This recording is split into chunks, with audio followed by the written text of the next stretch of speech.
Enseguida, intervención de expositores. Escucharemos en primera instancia al maestro Pedro Javier Vargas García, quien comentará el primer tomo del libro Realidades y Prospectiva Educativa.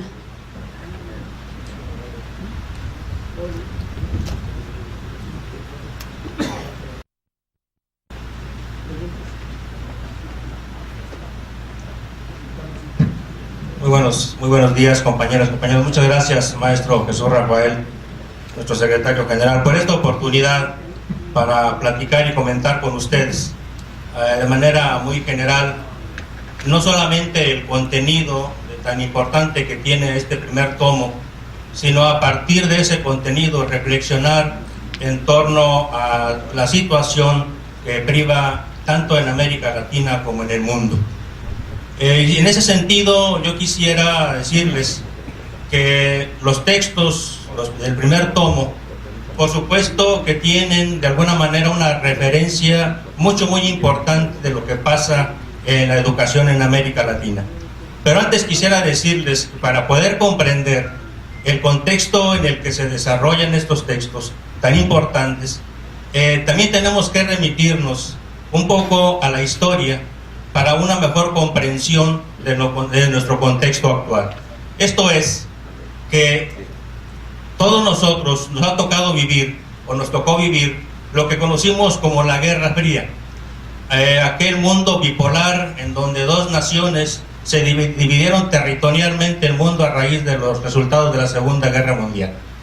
Y este mundo bipolar estuvo presente en la historia durante un gran lapso.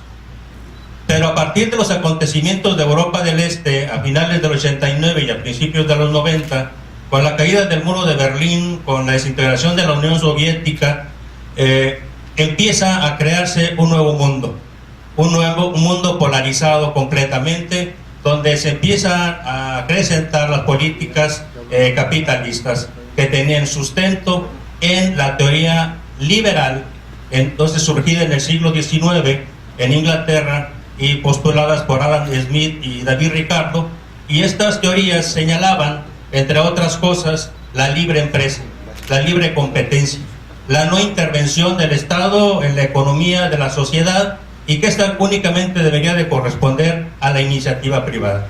Esas teorías de la política liberal económica de Adam Smith y David Ricardo toman fuerza después de que se da esos acontecimientos de Europa del Este.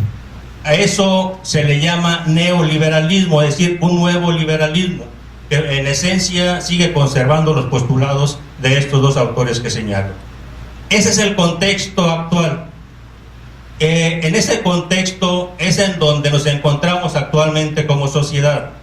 Y si por una parte, bien lo dice el maestro Juan Díaz en el primer escrito, en el primer texto, la educación responde a las nuevas realidades sociales, y la educación diseña el futuro de los próximos ciudadanos. Si comprendemos esto que en el primer texto el maestro Juan Díaz nos plantea, entonces la educación es en donde se sientan las bases para construir al futuro ciudadano. De ahí la importancia que tiene la educación y por supuesto que tenemos los educadores.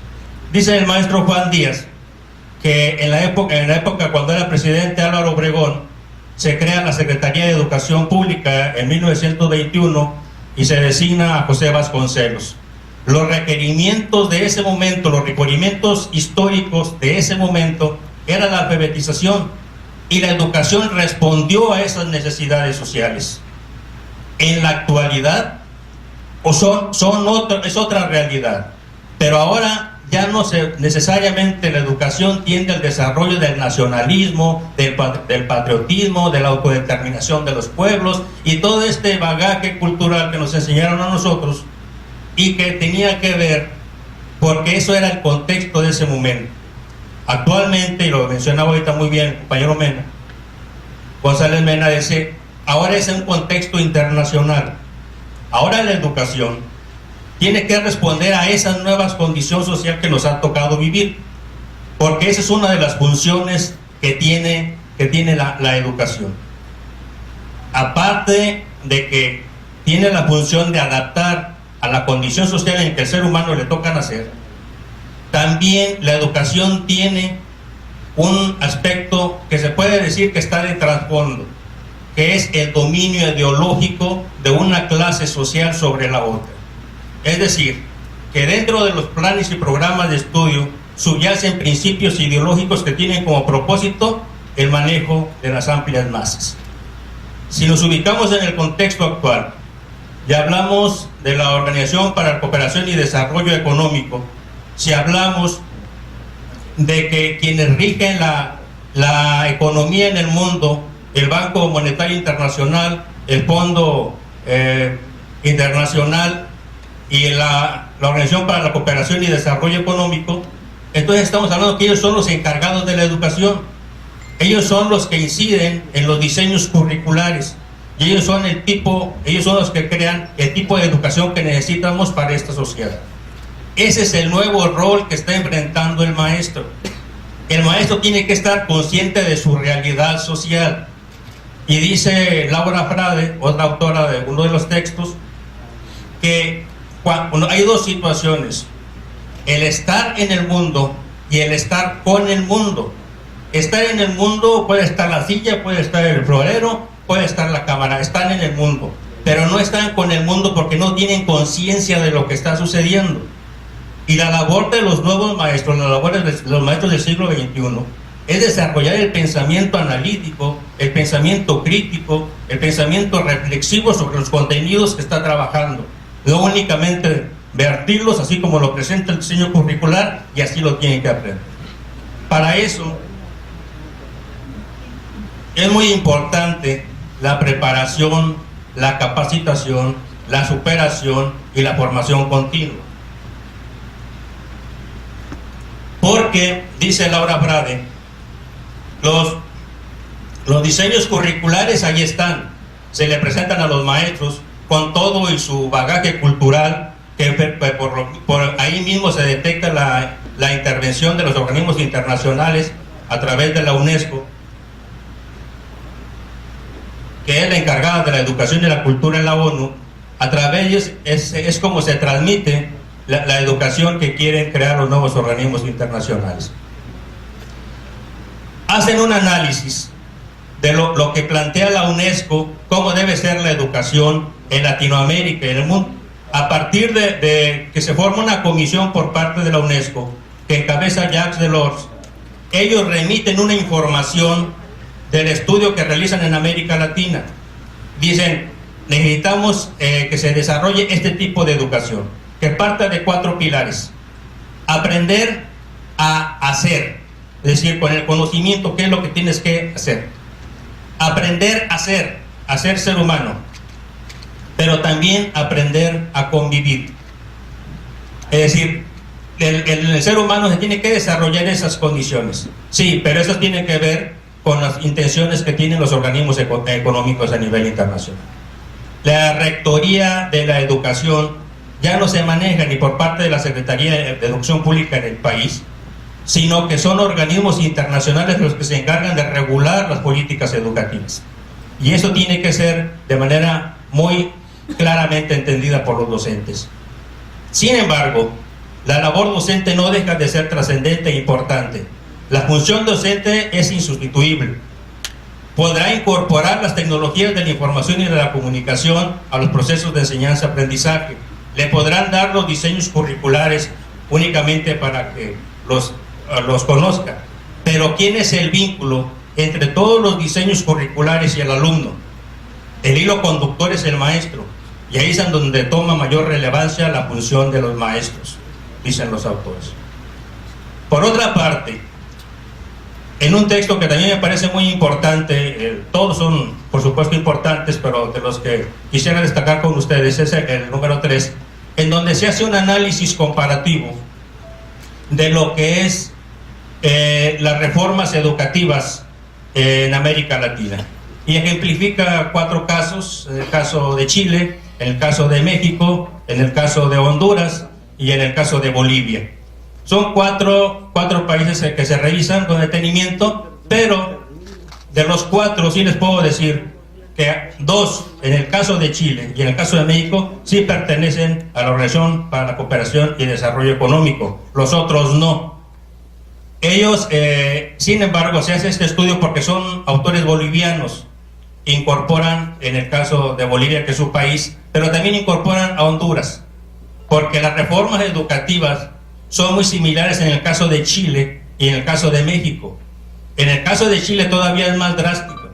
Para empezar, en el caso de Chile, se desaparecieron el Sindicato de Trabajadores de la Educación como organismo nacional y crearon varios sindicatos, se creó una federación de sindicatos del magisterio. Y ahí la evaluación es cada 4 años, y si no se acredita, si sale abajo de insuficiente, entonces es despedido inmediatamente de su trabajo.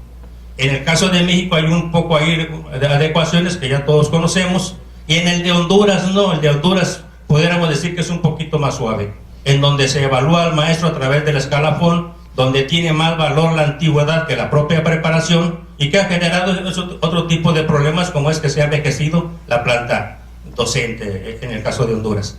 Y en el de Bolivia retoma un poquito de los dos, pero tampoco es tan drástico, porque ahí le apuestan más, por siendo un gobierno, como sabemos, el de Evo Morales, pues tiene otras características más populistas. Este estudio tan profundo y tan detallado nos lleva finalmente a una situación con la cual quisiera de alguna manera ir cerrando mi participación, que pone de ejemplo Laura Frade en el último texto. Dice Laura Frade que no solamente el educador tiene que transmitir un conocimiento, sino que el maestro debe tener la capacidad de encontrar las herramientas, la metodología adecuada para llegar a generar el conocimiento y los saberes de sus alumnos. Eso lo tiene que hacer, pero también señala, también tiene que despertar la conciencia del estar en el mundo, de estar con el mundo. La educación debe de cumplir con esa función, dice Laura Frade. Y pone un ejemplo, dice, si un maestro de primaria está enseñando las operaciones básicas, en la suma, la multiplicación y el sacar el porcentaje, es necesario entonces que el maestro diseñe una caja registradora y le diga a una niña, tú vas a ser hoy la cajera, y todos los demás somos como la familia que va de compras al supermercado. Y ahí, en la compra, ponerle precio a las mercancías. A ver, vamos a sumar. Suman, restan, multiplican y después van a sacar el porcentaje. En el momento en que los alumnos están sacando el porcentaje, decirles, pero cuidado, porque el porcentaje es una trampa de los empresarios. Suben el precio de su precio normal, el 20%, y después publican que esa mercancía está al 20%. Y ese es el gancho para que vayan ya estando ahí. Fíjate que también nos hace falta comprar aquello, que también necesitamos esto otro, y ya compran otras cosas que no pensaban comprar en su momento. Y fue solamente un gancho lo del porcentaje. ¿Qué genera esto en el alumno? Genera su pensamiento crítico, su pensamiento reflexivo, su pensamiento analítico.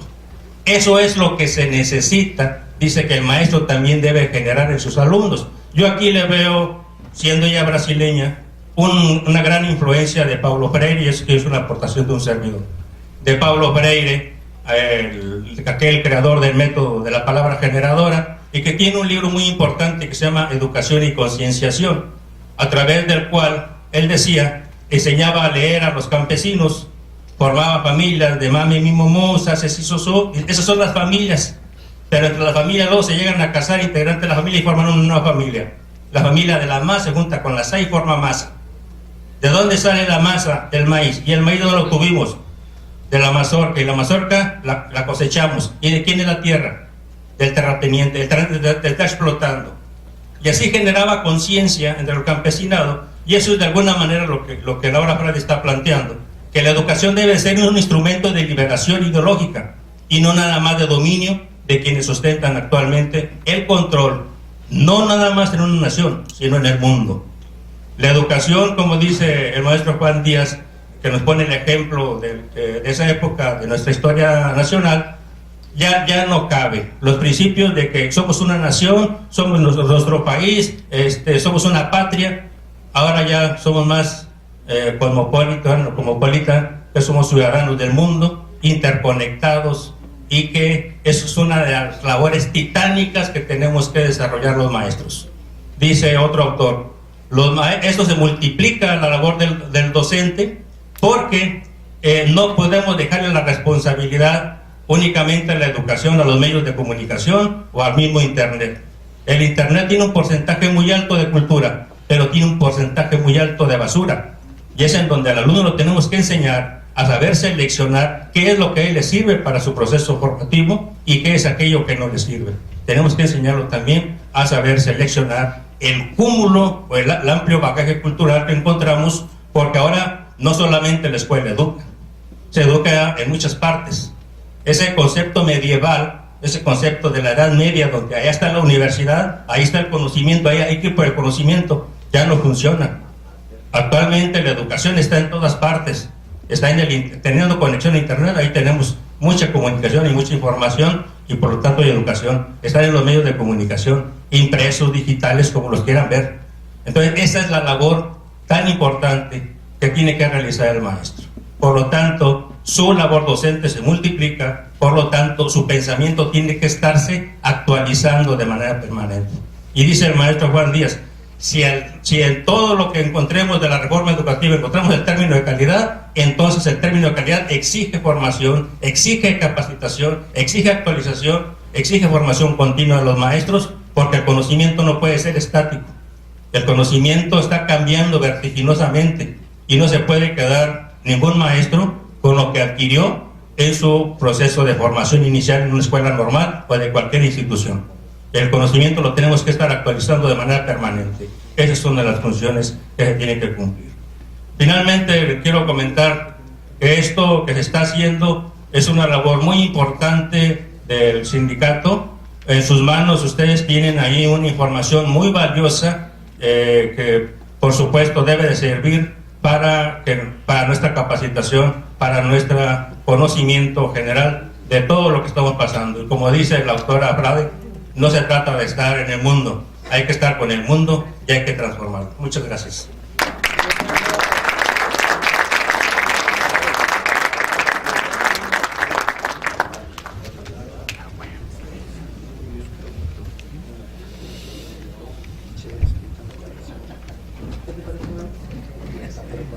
Muchas gracias, maestro Pedro Javier Vargas García.